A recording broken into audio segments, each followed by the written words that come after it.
Last week was Federation's annual meeting, and I delivered remarks at that meeting. And several of you who were in attendance reached out and suggested that we include the remarks in this week's edition of Fedmail. I agreed, so I'll deliver those again for you. For a number of years, Jewish leaders around the world and Jewish communal leaders in America in particular have warned of looming threats. Not wanting to appear overly pessimistic, a lot of us have spent a fair amount of time explaining away the troubled world around us, passing trends, misunderstandings, criticism gone too far. But maybe it's less complicated than that. Maybe these are the issues we've always faced, just in a new era. Anti-Semitism, apathy, unaffiliation, these are the eternal challenges of life in the diaspora. But today, just as many secular challenges have seemingly intensified over the past few years, these challenges within the Jewish world have intensified too. And it would be inaccurate and wrong to not point out the issues that we are now facing. This past year was challenging.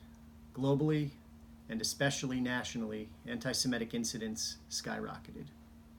The horrific shooting in Pittsburgh and Poway were horrible, and at the same time, Israel faced both diplomatic and terrorism-related challenges.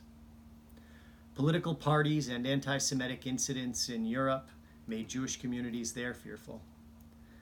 That is a lot to bear. On top of that, the circumstances of today's 24/7 news culture and social media and our busy lives makes building and sustaining Jewish community, and especially our fundraising efforts, even more difficult. Rather than shrink away from a darkening world, it's time for us to take on these issues with purpose, with confidence, with togetherness, with leadership. And that is why I believe that community in general, and Federation specifically, is so relevant and important today. Federation is tasked with and should be well equipped and well prepared to overcome these challenges, to lead the way forward. So let's look at some of the highlights of this past year. We are now in year 3 of the Life and Legacy program. 10 partner organizations continue to participate. Our community has received 371 pledged gifts with an estimated value of over $10 million. As of today, Federation has secured 56 legacy commitments valued at $1.6 million. We would like to recognize our donors, and at the annual meeting, they were asked to wear a pin in honor of their joining the Life and Legacy program. As mentioned before, PJ Library continues to grow, which shows that young families are joining our community. There have been 108 new PJ Library subscriptions since September 1st, 2018, and there are now 360 active PJ Library subscriptions. How about a few highlights from our allocations process? Approximately 80% of allocated funds are for local agencies and congregations. Examples of these grants include $80,000 in educational funding for programs at our local Hebrew schools, going directly to our congregations. Not included in that is $9,000 in funding for Kehillah High, funding for Clark University Hillel and WPI Hillel. Additionally, more than $30,000 was allocated for Partnership Together projects, and nearly $100,000 in funding was allocated for a number of programs at our own JCC, including a summer camp Shlichim program to add Jewish and Israeli content to the JCC summer camp. Through our outreach efforts led by Mindy Hall, there are nearly 350 members of our young adult division.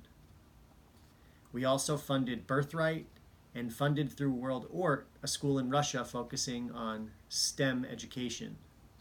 We funded testing for at-risk youth in Israel through Hadassah, funded Sheer Joy, our community choir, provided a tzedakah fund for the most vulnerable in our community. We fund Torathon, our night of Jewish learning. We send the Jewish Ledger to every household in central Massachusetts, and we allocated nearly $175,000 to vital funding for programs in communities around the world through our JF&A partner network. There are quite literally elderly Jews in Eastern Europe and in Israel who are able to eat and live dignified lives because of your donation to our Federation right here in Central Mass. At the same time, we have increased needs in other areas, in particular security. 3 years ago, we provided funding to assist the JCC with security needs. Lately, and in light of recent tragedies, we've heard from our congregations that security is a top priority, and Federation has been asked to help fund this work. In the realm of security, we have also benefited greatly from assistance and support from City Council member Mo Bergman and from our security liaison Mark Scheer, Bruce Mendelson, and Rob Diaz. That is a lot to think about and to consider. In addition to security and leadership building and the many dozens of programs and projects we're involved with, I cannot emphasize enough just how important your role is today.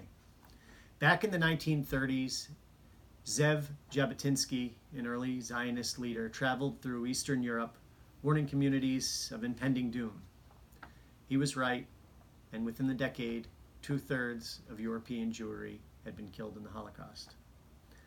That was a very different world, one in which we were helpless to confront the terrors and evil of the coming war. Through incredible leadership and generosity, our communities have the ability to confront today's challenges, challenges that pale in comparison to those faced by any other generation of Jews, but only because we now have the resources we need to survive them. But that relies on you, on us. What do we want our community, our Jewish world, our Jewish family to look like? For us, but more importantly, for our children. That's an answer that you have in your heart. It's not about who will write the largest check to the annual campaign. It's about giving the best gift you can. Not for Federation, not for yourself, but for a better Jewish future. Thank you, and Shabbat Shalom.